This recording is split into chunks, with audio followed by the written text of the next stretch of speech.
Hi, this quick tutorial is on using the polling feature in Zoom. If you're the host of a Zoom meeting, just click on the polls icon in your meeting control bar. You'll see a preview of the poll questions and answers.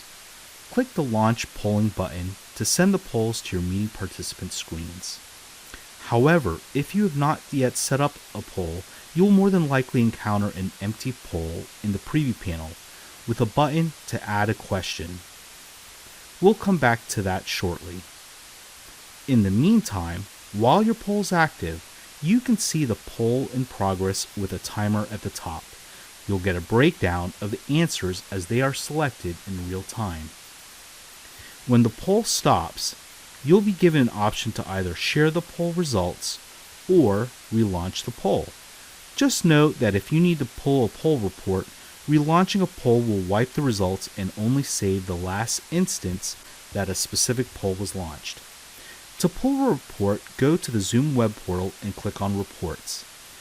Go to Meeting, and next, click on the Poll Report radio button and select the time range if needed. Click Search, locate the report, and click the associated Generate button and Download link. This will download a comma-separated value file which can be opened in Excel. The files are usually downloaded to your computer's default download folder.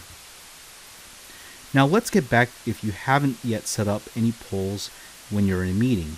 You'll get an empty poll in the panel preview. Click on Add a Question. You'll be taken to the Zoom web portal. Click on Add Poll and create poll title, question, and a set of answers. The anonymous checkbox will hide the names of users in a poll report. And once you're finished, you'll see the poll now in the preview panel. Just note that this can waste a lot of time, so it's best to create it in advance. You'll want to schedule a meeting. Next, go to the Zoom web portal and click on the scheduled Zoom meeting. Within the meeting details, you'll want to scroll down.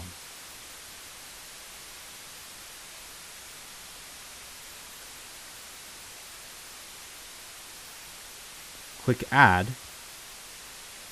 and then click your poll title, create a poll title, questions, and set of answers. Note that you can create up to 25 polls for a single meeting and 10 questions per poll.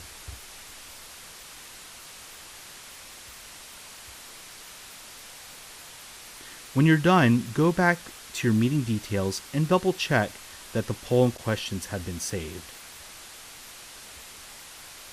Now here's a time-saving tip.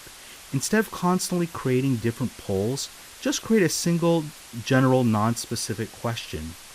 You can place the actual questions in a PowerPoint presentation or paste them in a Zoom chat. This may be useful if there isn't a need to run poll reports. Also note that polls can be used in instant unscheduled meetings or a personal room. Just make sure that your personal meeting ID or PMI is used when starting the meeting instead of a randomly generated ID. I hope you'll start using poll reports or polls in your classes and meetings. Thanks for watching.